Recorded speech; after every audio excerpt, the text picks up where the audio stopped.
Hello दोस्तों।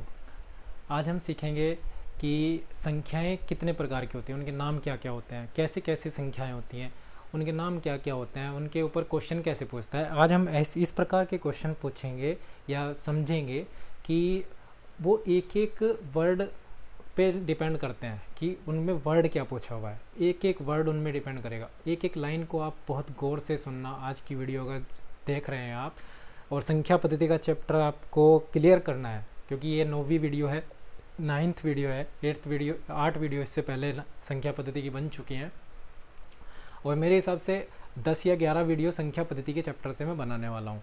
10 या 11 आप समझ सकते हैं कि इस चैप्टर की कितनी इंपॉर्टेंस होगी कि मैंने इसे 10 या 11 वीडियो में ख़त्म किया है। इसमें जो एक एक सवाल की टॉपिक है, टॉपिक मैंने क्लियर करने की कोशिश की है। सवाल का स्टैंडर्ड मुझे मतलब नहीं था।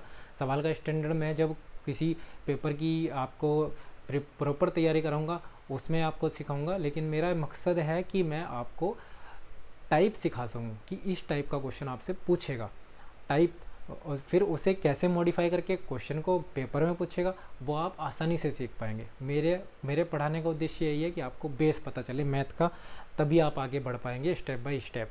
ठीक है, जो मेरे साथ जुड़े हुए हैं वो आगे शेयर कर सकते हैं, किसी को बता सकते हैं, लाइक कर सकते हैं, कमेंट कर सकते हैं। कुछ समझ नहीं आ रहा तो चलते हैं।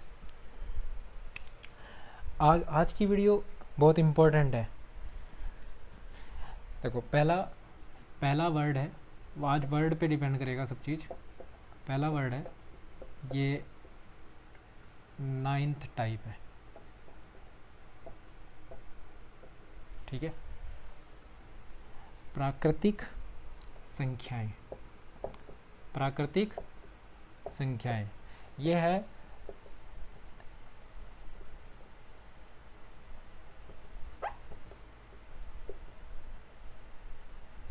Natural number. ये है नेचुरल नंबर। पहले इसके बारे में जान लेते हैं कि ये क्वेश्चन कैसे पूछेगा। तुम्हें कुछ संख्याएं दे देगा और पूछेगा कि इनमें से प्राकृतिक संख्याएं कौन सी है, या फिर प्राकृतिक संख्याएं इनमें से किसी को बोला जाएगा। तो जो हमारी नॉर्मल, जो हम गिनती लिखने वाले अक्सर बोलते हैं, गिनती वाले मतलब 1 2 3 4 5 6 7 आगे ये अनंत तक जितनी भी गिनती जाएंगी वो हमारी प्राकृतिक संख्याएं होंगी। सीधी सी मतलब है, जिस संख्या को हम गिनती में गिन सकें, जिस संख्या को हम गिनती में गिन सकें वो हमारी प्राकृतिक संख्या है, वो हमारी नेचुरल नंबर है। ठीक है, वो हमारी प्राकृतिक संख्या है, वो हमारी नेचुरल नंबर है। तो इससे आपको ये पता होना चाहिए कि हम किस पे डिपेंड कर रहे हैं। हम डिपेंड कर रहे हैं कि जिसे हम गिन सकें। समझ पा रहे हो? 1 0 को हम नहीं गिन सकते। 0 कोई चीज़ है तो है ही नहीं, है ना। अगर कोई चीज़ 0 है तो वो है ही नहीं। जिसे हम गिन सकें वो हमारी प्राकृतिक संख्या। जैसे 10 हो गया, 10 में हम 10 की गिनती कर पा रहे हैं कि हाँ ये 10 है। 0 आ रहा है लेकिन 1 के बाद आ रहा है, लेकिन 0 अगर शामिल है तो इसका रूप बदल जाएगा। ये प्राकृतिक संख्याएं नहीं रहेंगी। वो आगे सीखेंगे, प्राकृतिक संख्याएं 1 से शुरू होंगी और अनंत तक जाएंगी। ठीक है, अगला टॉपिक है, अगला वर्ड है सम संख्याएं। सम संख्याएं थोड़ा बेस लेवल सिखा रहा हूँ, जो जिन्हें आता है वो भी रिवीजन कर सकते हैं। बेस से चल रहा हूँ जिससे आपको कोई दिक्कत ना आए, आपकी एक एक चीज़ समझ में आए, क्योंकि मैथ को पढ़ना और मेरे हिसाब से मुश्किल नहीं है, समझना एक एक चीज़ की। हाँ, इसमें जैसे कोई चीज़ नींव होती है ना किसी मकान की, उसमें ईंट चाहिए, पत्थर चाहिए, बजरी चाहिए, रेता चाहिए, सीमेंट चाहिए, सरिया चाहिए। तो ऐसे ही मैथ की नींव होती है कि हमें क्या क्या चाहिए, बेस। अब वो बेस थोड़ा बड़े मटेरियलों से बना हुआ है, उसमें मटेरियल थोड़े ज़्यादा हैं। तो अगर वो मटेरियल हमें पता लग जाए कि हाँ मटेरियल क्या क्या चाहिए, तो हमारा मैथ क्लियर हो जाएगा। ठीक है, कुछ नहीं है, हर चैप्टर का अपना एक बेस क्लियर करने का मटेरियल होता है अलग से, जिसमें कुछ चीज़ें सेम है, बस उनका हल्के हल्के से 2-3 टॉपिक हर चैप्टर में अलग अलग होते चले जाते हैं, मेथड अलग होना चला जाता है। जिसका बेस क्लियर हो गया उसका सब क्लियर हो गया। ठीक है, सम संख्याएं।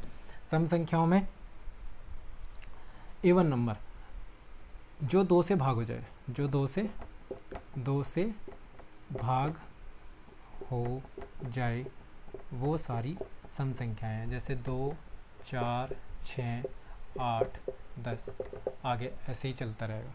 इसी में आता है एक विषम संख्या, विषम संख्याएं। ये नॉर्मल है, मैं इसीलिए आगे चल रहा हूँ ज़्यादा ना बताते हुए। ऑड नंबर, ये 2 से नहीं कटेंगे, जैसे 1, 3, 5, 7, 9, ऐसे ही 11 है ना, 13, ऐसे आते चले जाएंगे। और ये कितने भी हो सकते हैं, जो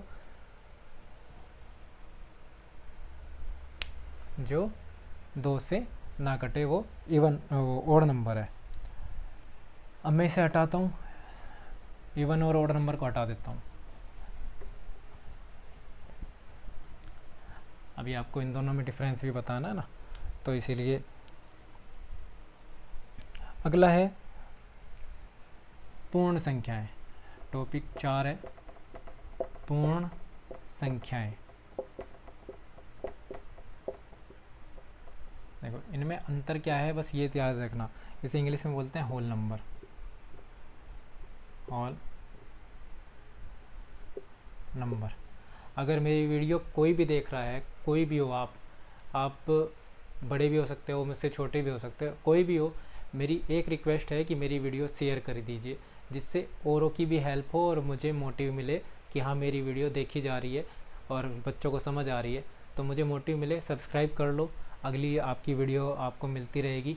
जो भी मैं बनाऊँगा मैथ से रिलेटेड या किसी भी सब्जेक्ट से रिलेटेड बनाऊँगा, क्योंकि मैं कई सब्जेक्ट पढ़ा सकता हूँ। अभी आपको मैथ पढ़ा रहा हूँ, कई सब्जेक्ट को मैं हैंडल कर सकता हूँ, इतनी कैपेबिलिटी है, लेकिन थोड़ा टाइम नहीं मिल पाता, इसलिए रोज़ वीडियो नहीं डाल पाता मैं, ठीक है। लेकिन आएगी आपको प्रॉपर, जब मेरी वीडियो बनती चली जाएंगी तो आपको मेरी प्लेलिस्ट में वीडियो मिलती चली जाएंगी।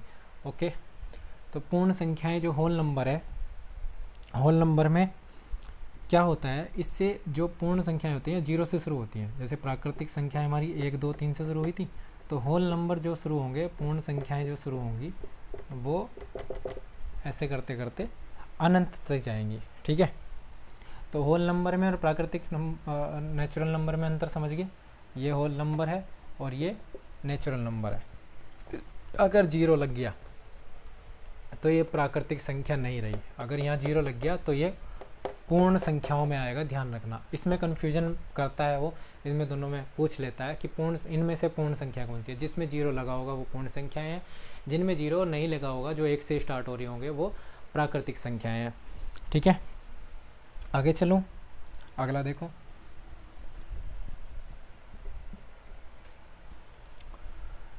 एक नाम आता है पूर्णांक। क्या आता है? पूर्णांक, पूर्णांक संख्याएं।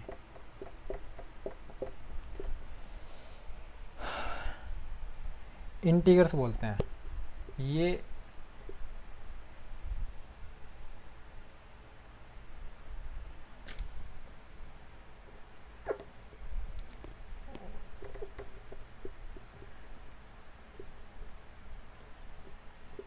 इंटीगर्स, ठीक है। क्या बोलते हैं? इंटीगर्स बोलते हैं पूर्णांक संख्याएं। एक थी पूर्ण संख्याएं, जो पिछली वाली थी वो पूर्ण थी, और अब की बार जो पूछ रहा है हमारे से पूर्णांक पूछ रहा है। पूर्णांक में क्या होता है, अभी तक देखो माइनस में संख्याएं नहीं गई, उसमें क्या होता है, माइनस में भी होती हैं संख्याएं और प्लस में भी होती हैं, और 0 भी शामिल होता है। इतना बात समझ में आ रही है? जैसे माइनस के 4, माइनस के 5, माइनस के 4, माइनस के 3, माइनस के 2, माइनस का 1 और 0, और फिर यहाँ पे 1, 2, 3, 4, 5 ऐसे चलती चली जाएंगी, ठीक है। मतलब ये इधर की साइड भी होती हैं और इधर की साइड भी होती हैं, और कहीं तक भी हो सकती हैं। इनफाइनाइट इधर भी हो सकता है, माइनस का, इधर माइनस का हो सकता है, इधर प्लस का हो सकता है, कहीं भी हो सकती है। तो ऐसी संख्याएं क्या कही जाएंगी? ऐसी संख्याएं हमारी पूर्णांक संख्याएं कही जाएंगी। ध्यान रखना कि पूर्णांक संख्याएं और पूर्ण संख्याएं और प्राकृतिक संख्याओं में क्या अंतर है, ये ध्यान रखना, ठीक है। क्योंकि क्वेश्चन आता है और बच्चे गलत करे आते हैं। किसी भी बड़े से बड़े एग्ज़ाम में क्वेश्चन डाल देता है, बड़े से बड़े एग्ज़ाम में मैंने क्वेश्चन डालते देखा है, क्योंकि उसे बेस नॉलेज चेक करनी होती है तो वो ऐसा कर लेता है कि इसने ये चीज़ पढ़ी हुई है, इसने ये चीज़ नॉलेज पता है या नहीं पता है। ठीक है, मैं इसीलिए आपको एक एक टॉपिक पढ़ा रहा हूँ, गौर से पढ़िए। अगली है अभाज्य संख्याएं। टॉपिक कौन सा है? शायद 7th है, ध्यान दे लेना अपने आप कौन सा नंबर है, मेरे याद नहीं रहा। अभाज्य, अगला है अभाज्य संख्याएं। अभाज्य संख्याओं में क्या आ रहा है? Prime number, PRIME, number. Prime number में क्या आता है? अभाज्य संख्याएं जो अपने अलावा किसी और से ना कटें। क्या बोला मैंने? जो अपने अलावा और किसी संख्या से कटे ना, डिवाइड ना हो, भाग ना हो। ठीक है, तो अभाज्य संख्याओं में क्या आता है? 2 आ जाता है, 3 आ जाता है, 5 आ जाता है, 7 आ जाता है, ऐसे ही करते करते 11 आ जाता है, 13 आ जाता है, 17 आ जाता है। ठीक है, ये अभाज्य संख्याएं होंगी। इनमें आगे 19 ऐसे ही ऐड होते चले जाएंगे, बहुत जितने भी नंबर होंगे वो ऐड होते चले जाएंगे। तो अभाज्य संख्याएं 2 से स्टार्ट होती हैं, 2, 3, 5, ये अभाज्य संख्याएं। और याद रखने का तरीका क्या है कि जो अपने अलावा किसी और से भाग ना होती हों वो अभाज्य संख्याएं हैं, यानी कि प्राइम नंबर। प्राइम नंबर का आपको यूज आगे करना पड़ेगा, आपको समझना पड़ेगा कि प्राइम नंबर कहाँ यूज हो रहे हैं। ठीक है, तो मेरा मकसद है कि मैं आपको एक एक चीज़ बताऊं। अब यहाँ से क्वेश्चन कैसे पूछता है? यहाँ से क्वेश्चन पूछ लेता है कि अभाज्य संख्याएं सबसे छोटी अभाज्य संख्या कौन सी है? अब बच्चे क्या होते हैं कि सबसे छोटी अभाज्य संख्या, अब देखो एक अपने अलावा किसी और से भाग नहीं होना चाहिए, अपने अलावा किसी और से भाग नहीं होना चाहिए। तो 2 एक ऐसी सम संख्या है। देखो ये सारी विषम आएंगी। क्वेश्चन क्या पूछाएगा? क्वेश्चन पूछेगा कि ऐसी कौन सी सम संख्या है जो अभाज्य है। क्या पूछेगा? ऐसी कौन सी सम संख्या है जो अभाज्य है। अब सम संख्या कौन सी है? 2 एक सम संख्या है, 2 को एक सम संख्या। अभी उसे पता है कि अभाज्य संख्याएं सारी विषम होती हैं, लेकिन एक संख्या सबसे छोटी भी होती है और वो सम भी होती है। तो उसके ऊपर क्वेश्चन बनाता है। आगे जब क्वेश्चन करेंगे तो पूछेगा कि सबसे छोटी सम अभाज्य संख्या कौन सी है, तो उसका आंसर आ जाएगा 2। ठीक है, यहाँ से क्वेश्चन बनता है। आगे चलें, अगला देखो। अगला है सह अभाज्य। क्या पूछेगा? सह अभाज्य, सह अभाज्य संख्या।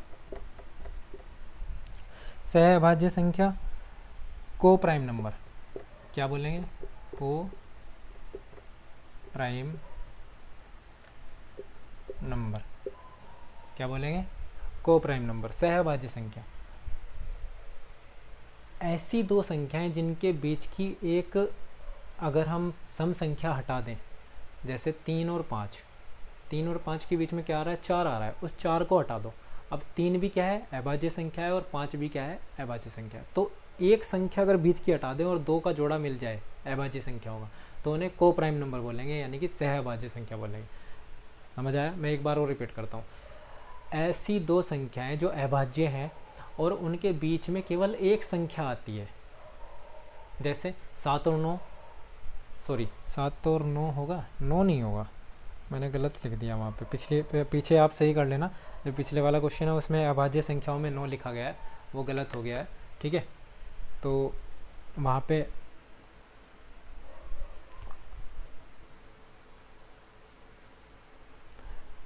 पे ध्यान देना कि वहाँ पे 9 हटा लेना। ठीक है, इस वीडियो में वहाँ पे गलत हो गया है, तो वो सही कर लेना, 9 नहीं आता।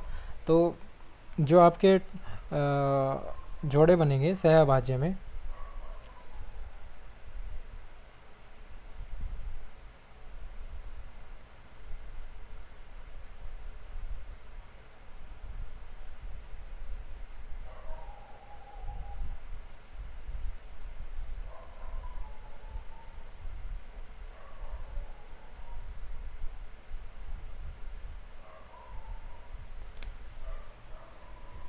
मैंने कुछ गलत बोल दिया शायद, 1 सेकंड रुको।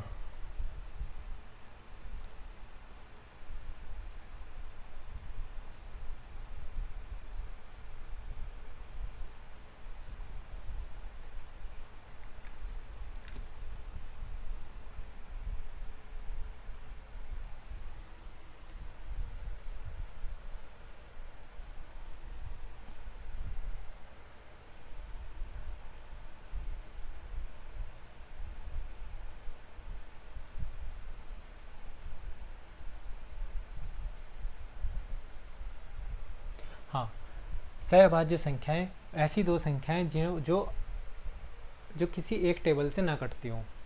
क्या बोल रहा हूँ? ऐसी दो संख्याएं जो किसी एक टेबल से न कटें। जैसे जैसे आपका 9 और 16 ये किसी एक टेबल से नहीं कट रहे, 9 और 16 किसी एक टेबल से नहीं कट रहे, तो ये सहभाज्य संख्याएं होंगी। जैसे 4 और 15 ये किसी एक टेबल से नहीं कट रही, ये भी अभाज्य संख्या होंगी। ठीक है। और 80 और या 81 ये भी एक संख्या से नहीं कट रही, है ना। तो ये क्या हो जाएंगी? ये को प्राइम नंबर हो जाएंगे। आगे चलें।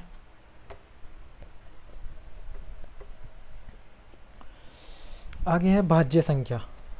अभी तक हमने पढ़ी अभाज्य पढ़ी, अब क्या पढ़ रहे हैं? भाज्य, जो भाग हो जाए, भाज्य संख्या। ठीक है, भाज्य संख्या है, डिविजिबल।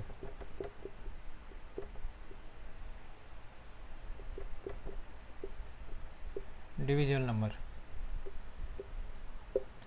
डिविजिबल नंबर, भाज्य संख्याएं। भाज्य संख्याएं क्या होंगी? जो एक के अतिरिक्त और भी गुणनखंड रखती हो, या एक के अतिरिक्त किसी और से भी कटती हो। जब पिछले वाले में हमने देखा 4 और 16 का जो जोड़ा लिया हमने, उसमें 9 और 16 का जो जोड़ा लिया है उसमें किसी एक टेबल से वो नहीं कट रहा है, एक के अलावा। एक से तो दोनों कट जाएंगे, लेकिन एक के अलावा नहीं कट रहे। जो एक के अलावा और संख्याओं से भी कट जाए, जैसे 4, 6, 14, 15, ये अगर हम संख्या ले रहे हैं तो ये एक से तो कट ही रही है, लेकिन ये साथ साथ 2 से भी कट रही है। ये एक से तो कटी रही है, साथ साथ 3 से भी कट रही है। ये एक से तो कट रही है, 7 से भी कट रही है, 2 से भी कट रही है ना। तो ये एक के अलावा कुछ ज़्यादा संख्याओं से कट रही हैं, तो ये भाज्य संख्याओं में आएंगी। ठीक है, जो एक के अलावा जो एक के अलावा अन्य संख्याओं से भी कटे, अपने और एक के अलावा। ठीक है। अगला है परिमेय संख्याएं। परिमेय संख्याएं,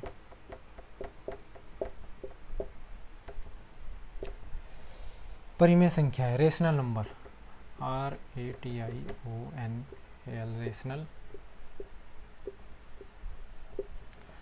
परिमेय संख्याएं, रेशनल नंबर। परिमेय संख्याएं क्या होंगी?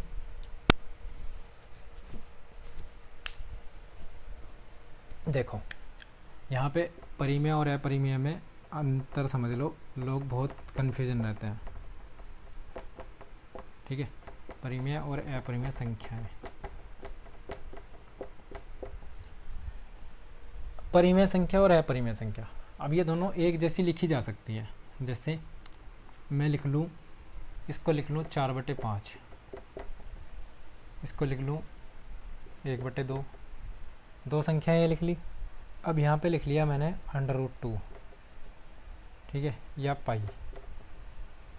ठीक है, गौर से देखना क्या कहना चाह रहा हूँ।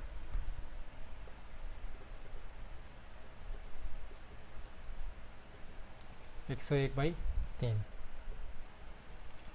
यहाँ देखो, परिमेय संख्या वे परिमेय संख्या उन्हें कहेंगे जिन्हें हल करने के बाद, अगर मैं 5 से 4 को भाग दूं, हल करने के बाद वो पूरी तरह कहीं ना कहीं जाके कट जाए, भले ही पॉइंट में आए लेकिन वो पूरी तरह कट जाए। देखो यहाँ देखो, 4 को भाग दो 5 से, पॉइंट लगाएंगे, 0 उतारेंगे, 5 × 8 = 40। ये पूरा कट गया है, आगे तो नहीं चला, पूरा कट गया है। ऐसे ही 1/2, यानी कि 1 को भाग दोगे 2 से, पॉइंट उतारा, 0 उतारी, 2 × 5 = 10। ठीक है, तो ये भी पूरा 0.5 पे कट गया है, 0.8 पे कट गया। यानी कि इनसे जो हल होके आंसर आ रहा है, इनसे जो हल, अगर हम इन्हें सोल्व करें तो इनके सोल्व करने से हमें जो आंसर प्राप्त हो रहा है वो पॉइंट में भले ही प्राप्त हो रहा है, लेकिन वो कहीं ना कहीं एक सीमित तक है कि वो आगे नहीं बढ़ रहा, एक ही अंक की रिपीटेशन नहीं हो रही है, या फिर बार बार बदल के संख्या नहीं आ रही है, वो एक जगह कट गया है जाके। अब यहाँ पे देखो, यहाँ पे अगर मैं √2 का मान लिखूँ तो क्या होता है, 1.414213562, ऐसे ये बहुत बड़ा आगे इसी का रिपीटेशन शुरू हो जाएगा। इसी का रिपीटेशन 414 से ही इसके बाद में यहाँ पे शुरू हो जाएगा। 414 414 2135, ये कभी कटेगा नहीं, ये कभी फुल्ली नहीं कटेगा। तो इसमें क्या होता है 1.414 हमें मानना ही होता है।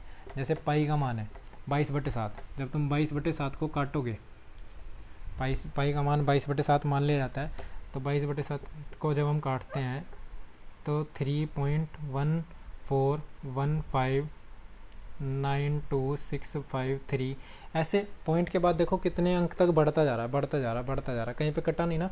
तो ऐसी संख्याओं को जो कटे ना पॉइंट के बाद, उसके बाद रिपीटिशन होता रहे, वो कहीं नहीं कट रही, तो ऐसी संख्याएं अपरिमेय संख्या कहलाएंगी। और अगर कोई संख्या कट जाती है तो वो संख्या परिमेय संख्या कहलाएगी। ध्यान रखना, इसमें कन्फ्यूजन बहुत होते हैं बच्चे कि कौन सी संख्या कट रही है, कौन सी नहीं कट रही है। आपको अगर ये पता है तो फिर आप इसका आंसर दे सकते हैं, अपरिमेय और परिमेय संख्या में अंतर बता सकते हैं। ठीक है, आगे चलें।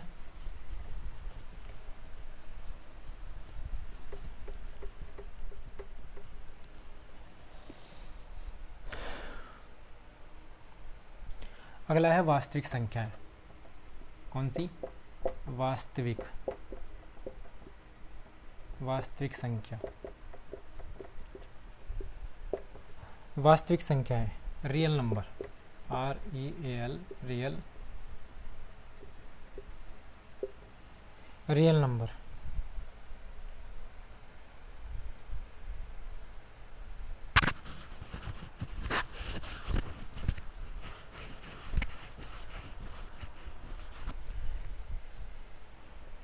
सभी, इसे आप नोट कर सकते हैं, सभी परिमेय तथा अपरिमेय, सभी परिमेय तथा अपरिमेय संख्याएं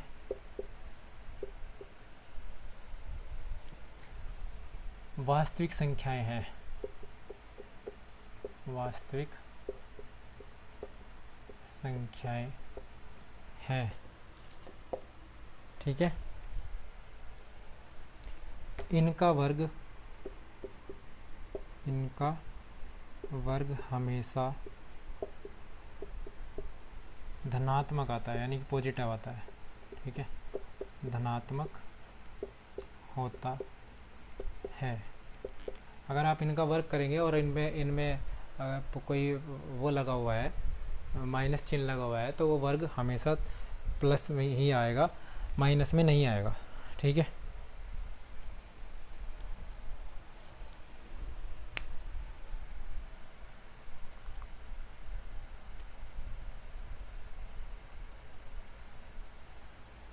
अब देखो एक आपको ये वास्तविक संख्या पता लगी। वास्तविक संख्या को ध्यान रखनी होगी कि परिमेय संख्या और अपरिमेय संख्या जितनी भी होती है उन सबको वास्तविक संख्या कहते हैं, रियल नंबर कहते हैं। एक और इम्पोर्टेंट टॉपिक बताता हूँ कि जो याद रखना होगा, मज़ेदार टॉपिक है। उसमें क्या है, किसी को पता नहीं होता और बस देखो। अगला है चक्रीय संख्या, या आपने सुना भी नहीं होगा, चक्रीय संख्याएं। चक्रीय संख्याएं साइकिल नंबर,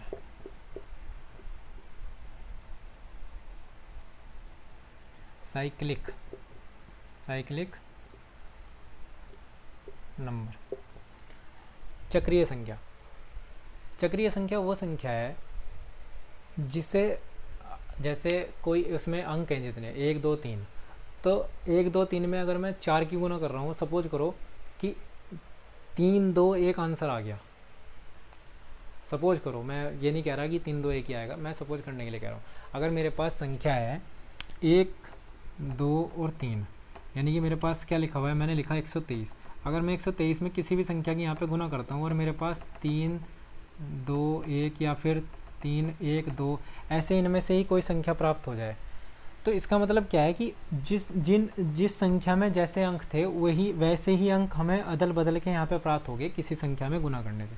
तो अगर ऐसा हमारे साथ होता है, किसी संख्या में किसी अंक की गुना करने से उसके अंकों के हिसाब से ही हमें दूसरी संख्या प्राप्त हो जाए जो गुना करके प्राप्त हुई है, तो उसे चक्रीय संख्या बोलेंगे। बात समझ में आ रही है? एक बार और रिपीट करता हूँ। जैसे उदाहरण देता हूँ, जैसे मैं कहता हूँ 1 4 2 8 5 7। अगर मैं इसमें 2 की गुना कर दूँ, इस संख्या में 2 की गुना कर दूँ, तो मुझे क्या प्राप्त हो रहा है, मुझे प्राप्त हो रहा है 285714, ये मुझे प्राप्त हो रहा है। अब ज़रा गौर से देखो, इसमें ये सारे अंक हैं, देखो 2 है, 8 है, 5 है, 7 है और 1 है और 4 है।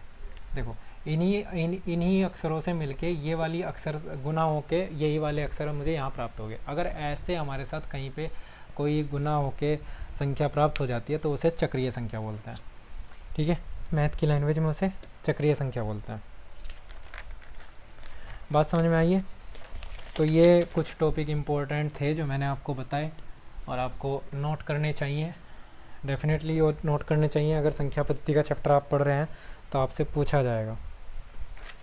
देखो किसी भी एग्ज़ाम में बैठोगे, कहीं भी जाओगे, तो बेस लेवल से अगर आपको चीज़ें पता होंगी तो आप अच्छे से कर पाएंगे, अच्छे से उस क्वेश्चन को समझ के उसका आंसर दे पाएंगे। और अगर आप ये सोच रहे हैं कि हलवा है 2 दिन में तैयारी करेंगे और पेपर निकाल लेंगे, तो भूल जाओ। आज के टाइम में कंपटीशन इतना है कि आपको रेगुलर चीज़ें पढ़नी होंगी और वो भी सीक्वेंस वाइज पढ़नी होंगी। आपको हर चीज़ का ज्ञान होना ज़रूरी है, हर चीज़ का जितना पेपर में पूछ रहा है वो तो ज्ञान एटलीस्ट होना ही चाहिए। तो मेरा मानना ये है कि 1 दिन में ना पढ़ के या 2 दिन में ना पढ़ के या 20 दिन लगातार ना पढ़ के आप 1-1, 2-2 घंटा रोज़ पढ़िए। आपको वीडियो जो मिल रही है उन्हें अपनी क्लियर करिए, उनके टॉपिक क्लियर करिए कि मैंने क्या बताने की कोशिश की है, तो उससे आपको बहुत हेल्प मिलेगी। चलो आगे चलते हैं, इसी वीडियो को थोड़ा और बढ़ा लेते हैं। ये तो थी कुछ संख्याओं की बात। अब इन पे आने वाले क्वेश्चन मैं लिख देता हूँ। देखो ये नोट कर लेना, मैं स्टार लगा के सभी लिख रहा हूँ। देखो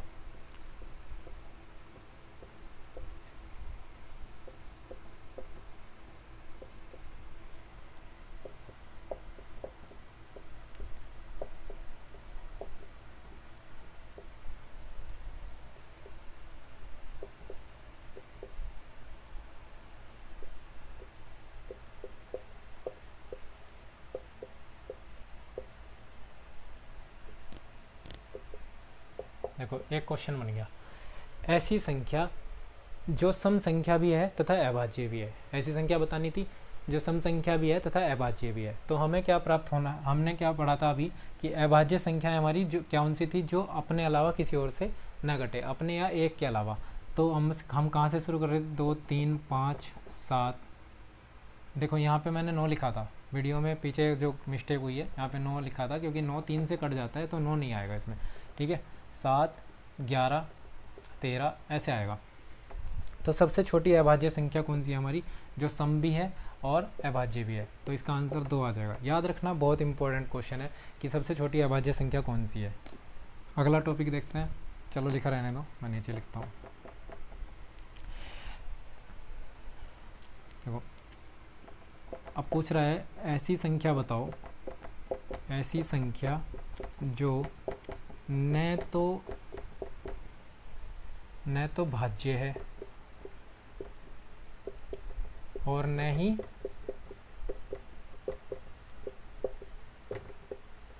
अभाज्य है। ऐसी संख्या जो न तो भाज्य है और न ही अभाज्य है। तो हमें क्या पता लग रहा है कि भाई ऐसा तो केवल एक ही हो सकता है, ऐसा तो केवल एक ही हो सकता है जो अपने अलावा किसी से नहीं कट रहा। एक की गिनती ना अभाज्य में होती ना भाज्य में होती। ठीक है, ऐसी संख्या केवल एक ही है, वो है 1। ये दोनों क्वेश्चनों के आंसर याद रखना क्योंकि ये क्वेश्चन डायरेक्ट पूछ ले जाते हैं। ऐसे क्वेश्चन, ऐसी संख्या जो न तो भाज्य है न अभाज्य, ऐसी संख्या कौन सी है, तो ऑप्शन में आपको 1 देगा, 2 देगा, 3 देगा बिचलाने के लिए। तो क्वेश्चन का ध्यान रखना कि ना भाज्य है ना अभाज्य है तो 1 है। और अगर सबसे छोटी अभाज्य संख्या पूछ रहा है, सबसे छोटी विषम पूछेगा तो 3 आ जाएगा, 1 नहीं आएगा, ध्यान रखना। विषम पूछेगा तो 3 आ जाएगा, 1 नहीं आएगा, ध्यान रखना। विषम में 1 भी गिना जाता है, लेकिन विषम में 1 नहीं आएगा, 3 आएगा। अगर सबसे छोटी विषम अभाज्य संख्या पूछ रहा है तो 3 आएगा, और अगर सम अभाज्य संख्या पूछ रहा है तो 2 आएगा। मेरे दोस्तों याद रखना, मेरी कोशिश यही है कि मैं आपको क्लियर करता चलूँ। आगे तीसरा नोट करने वाला टॉपिक है आपका, ये वीडियो सारी नोट करने वाली है, इसमें समझने वाला कुछ नहीं है। ये देखो जहाँ पे हमारी मिस्टेक हुई थी बीच में, वो यहाँ पे सही कर रहा हूँ, देख लेना। इसे बोलते हैं अभाज्य जोड़ा। जो मैंने बात की थी ना कि 5 और 7 इनके बीच में 6 है ना, तो 5 और 7 का जो जोड़ा है वह अभाज्य जोड़ा कहलाएगा। ठीक है, जैसे 3 और 5 इसके बीच में से 4 हटा दो तो ये अभाज्य क्या कहला रहा है, वह अभाज्य जोड़ा कहला रहा है। जो मुझे गलत याद आ रहा था, मैं सहअभाज्य में बोल रहा था उसे, वो सहअभाज्य अलग पार्ट है और अभाज्य जोड़ा अलग है। अभाज्य जोड़ा अगर पूछा है तो अभाज्य जोड़ा में से बीच की संख्या सम संख्या हट जाएगी और विषम संख्याओं के दोनों के टुकड़े आ जाएंगे। ठीक है, जैसे 11 और 13, इसमें से 12 हट जाएगा बीच में से। जैसे 13 और 17,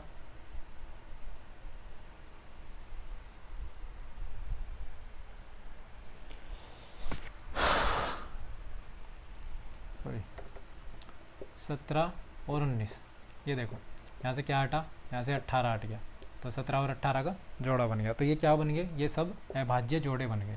अगर आपसे पूछे कि इनमें से कौन सा अभाज्य जोड़ा है, तो जिसमें से हम एक संख्या को हटा पा रहे हैं और लगातार 2 संख्याएँ आ रही हैं विषम, वह अभाज्य जोड़ा है।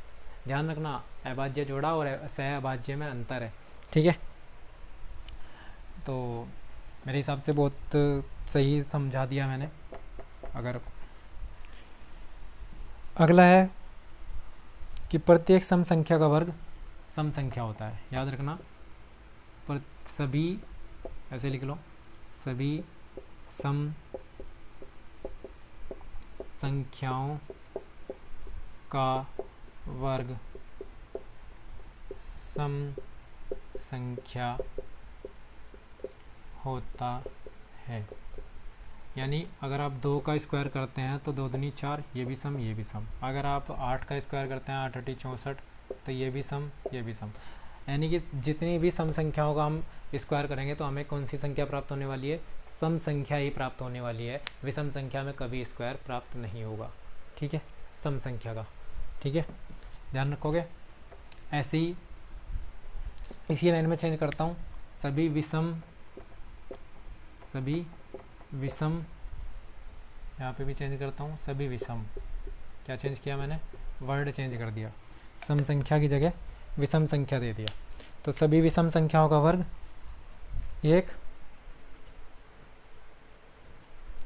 सभी विषम संख्याओं का वर्ग एक विषम संख्या होगी। विषम का जो आएगा आंसर वो विषम में ही आएगा। जैसे 3 का स्क्वायर करो, 3 3 9। ऐसे ही 5 का स्क्वायर करो, 5 5 25। ऐसे ही 7 का स्क्वायर करो, 7 7 49। ऐसे ही 11 का स्क्वायर करो, 11 11 121। तो सब विषम वाले का स्क्वायर करोगे विषम संख्या आएगी और सम वाले का स्क्वायर करोगे सम संख्या आएगी। पूछता है एक एक लाइन में कि किसी भी विषम संख्या का वर्ग करें तो वो विषम आएगा या सम आएगा, ऐसे पूछ लेगा। अगला टॉपिक है किसी भी संख्या को 0 0 से भाग देने पर इनफाइनाइट आएगा। ठीक है, इनफाइनाइट यानी कि अनंत प्राप्त होगा, अनंत प्राप्त होता है।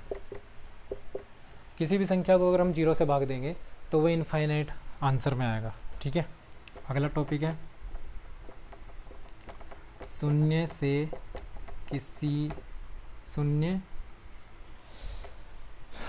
को किसी संख्या से भाग दें, किसी संख्या से भाग दें या गुना करें तो शून्य ही हो जाता है। याद रखोगे, किसी भी शून्य को जब भी किसी भी संख्या से या तो भाग दे लो या गुना कर लो तो वो शून्य ही हो जाता है। हाँ, अगर हम शून्य से किसी संख्या को भाग दे रहे हैं तो वो अनंत में परिवर्तित हो जाएगा। ध्यान रखना इस बात को। एक क्वेश्चन इसमें मैंने वैसे पीछे पढ़ा दिया लेकिन डायरेक्ट पूछ लेता है, जैसे पाई ऐसे दे देगा कि पाई पाई क्या है, एक अपरिमेय संख्या है। कौन सी, अपरिमेय, क्योंकि वो कटती नहीं है, अपरिमेय संख्या है। पाई एक अपरिमेय संख्या है। तो ये चीज़ें आप याद रखना, इम्पोर्टेंट चीज़ें थी। कुछ चीज़ें और रह जाएंगी, वो अगले टॉपिक में क्लियर कर लेंगे, अगली वीडियो में क्लियर कर लेंगे। तो ऑल द बेस्ट, इससे आप सीखो, इसे दोबारा देखो, इसे पूरा चार्ट बना लो या फिर कोई नोट्स बना लो और उसको बार बार याद करें, समझें। Thank you.